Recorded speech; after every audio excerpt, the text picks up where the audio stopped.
நேரத்தை நம்ம எப்படி பயன்படுத்துகிறோமோ அதை பொறுத்து தான் நம்முடைய வெற்றி அமையுது. டைம் மேனேஜ்மெண்ட்டை பற்றி சில விஷயங்களை சொல்லுங்கள். டைம் மேனேஜ்மெண்ட்டை பற்றி கேள்வி கேட்கப்பட்டிருக்கு. டைம் இஸ் மணி எல்லா பேருமே சொல்லுவாங்க. ஆனால் உண்மை என்ன தெரியுமா? Time is life. உன்னுடைய நேரம் தான் உன்னுடைய வாழ்க்கை. உனக்கு 70 வயசு வாழணும் அப்படி சொல்லி தீர்மானிக்கப்பட்டிருக்க வச்சுக்கோ. அந்த 70 வயசு வரைக்கும் நீ வாழ்றிய அந்த 70 வருஷங்கள் இருக்க. இப்போ நீ இருக்கிற இந்த ஒரு நிமிஷம், ஒரு மணி நேரம், ஒரு நாள் மூலமாக தான் அந்த 70 வருஷமாக கிரியேட் ஆகும். இப்போ நீ இந்த ஒரு மணி நேரத்தை வேஸ்ட் பண்ணுறனா நீ உன்னுடைய வாழ்க்கையை நீ வேஸ்ட் பண்ணிட்டு இருக்க.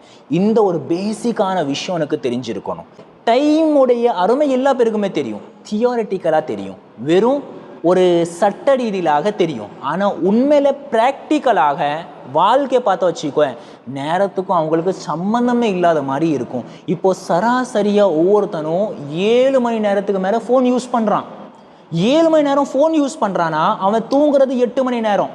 மிச்சம் நேரத்தில் அவன் ஸ்கூல் படிக்கிறது, ட்ராவல் பண்ணுறது, அவ்வளோதான். அவனுக்கு கையில் இருக்கிறது மொத்தமாக 7 மணி நேரம் தான். அந்த 7 மணி நேரமும் ஃபோனில் போயிடுது. இப்போ இவனுடைய வாழ்க்கை எப்படி இருக்கும்? இங்கே பாரு, உனக்கு ஒரு நார்மலான லைஃப் வாழணும், அதாவது to leave a passive life.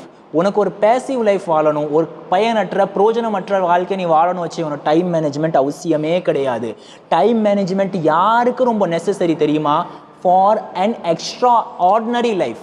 இதுக்கு தான் என்ன தேவை? டைம் மேனேஜ்மெண்ட் தேவை. உனக்கு எக்ஸ்ட்ரா ஆர்டினரியாக வாழணுமா? நீ மனுஷன் அதனுடைய முழு சக்தியை நீ வெளிப்படுத்தணுமா? அதுக்கு உனக்கு டைம் மேனேஜ்மெண்ட் தேவை. உலகத்தில் யாருமே ஃப்ளோவில் ஜெயிச்சதே கிடையாது. நமக்கு ஒரு பெரிய அவநம்பிக்கை என்ன தெரியுமா இருக்குது? நான் என் நேரத்தை நான் நினச்ச மாதிரி செலவு பண்ணுவேன், ஆனால் நான் கண்டிப்பாக ஜெயிப்பேன். இப்படி நிறைய பேர் நினச்சிட்டு இருக்காங்க. நீ உலக வரலாறு எடுத்து பார்த்துக்கோ, உலகத்தில் ஒருத்தன் கூட குருட்டுத்தனமாக ஜெயிச்சதே கிடையாது. யாரெல்லாம் உலகத்தில் ஜெயிச்சிருக்காங்களோ எல்லா பேருமே திட்டமிட்டு கஷ்டப்பட்டு முயற்சி செஞ்சு தன்னுடைய நேரத்தை இன்வெஸ்ட் பண்ணியிருக்காங்க. அந்த நேரத்தை இன்வெஸ்ட் பண்ணாங்க தெரியுமா? அதனுடைய ப்ராஃபிட்டாக பெனிஃபிட்டாக தான் அவங்களுக்கு சக்ஸஸ் கிடைச்சிருக்கு. இதுதான் உலக வரலாற்றில் ஒரு காமனான விஷயம். ஆனால் நீ ஒரு அவநம்பிக்கை வளர்த்து வச்சுருக்கேன். நான் நினச்ச மாதிரி இருப்பேன், நான் நினச்ச மாதிரி வாழுவேன். முதல்ல ஒரு கேள்வி ஓட்டையை நீ கேளு. நீ நினச்ச மாதிரி ஏன் வாழ்ந்துட்டு இருக்க தெரியுமா? நீ கண்டபடி உன்னுடைய நேரத்தை நீ வேஸ்ட் பண்ணிட்டு இருக்க தெரியுமா? உன்னுடைய வாழ்க்கையுடைய பர்பஸ் உனக்கு கிளியராகவே இல்லை. நீ ஏன் வாழ்ந்துட்டு இருக்க, எதுக்கு நீ வாழ்ந்துட்டு இருக்க, உனக்கு கிளியராக இருக்கா? கிடையாது. இதே நீ 10th நினச்சிப்பாரு, +2 எக்ஸாமை நினச்சிப்பாரு. நீ நைட்டு நேரத்தில் லேட்டாக தூங்கியிருப்பேன், அதாவது நைட்டு சீக்கிரமாக தூங்கி காலையில் 4 மணிக்கெலாம் நீ முழிச்சிருப்பேன். முழிச்ச உடனேயே சூடாக டீ குடிச்சிட்டு நீ படிக்க உட்காந்துருப்ப. எதனால் அப்படி உட்காந்த? உன்னுடைய பர்பஸ் கிளியராக இருந்துச்சு, உன்னுடைய லட்சியம் உனக்கு கிளியராக இருந்துச்சு, இதான் நான் பண்ணணும் உனக்கு கிளியராக இருந்துச்சு. இப்போ அது கிளியராக இல்லை.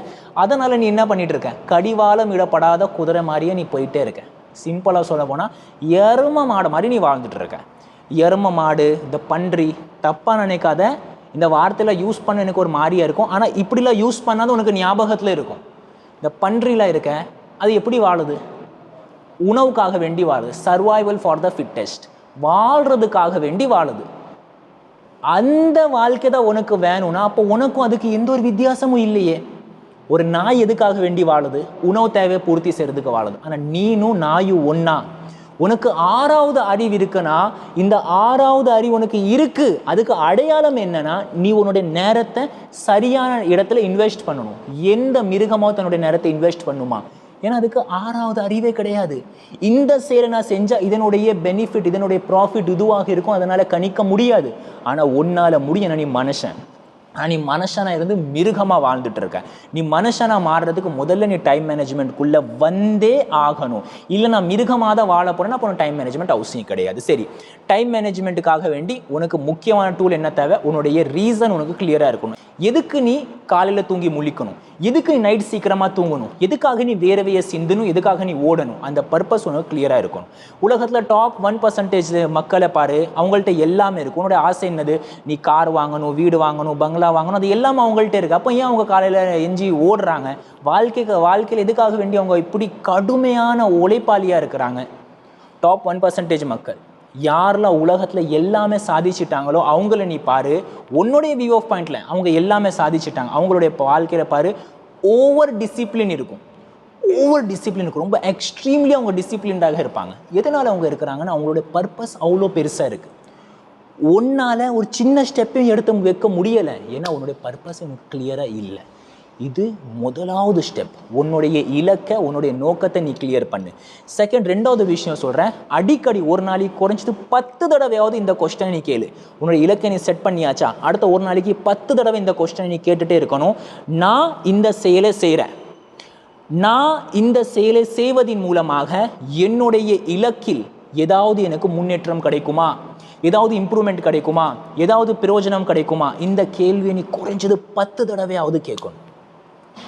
இதை மட்டும் நீ கேட்க தொடங்கிட்ட வச்சுக்கோ, ஆட்டோமேட்டிக்கலி எது உன்னுடைய இலக்குக்கு தேவையில்லையோ அதிலிருந்து நீ விலக ஆரம்பிப்ப, அதிலிருந்து நீ ஓட ஆரம்பிப்ப.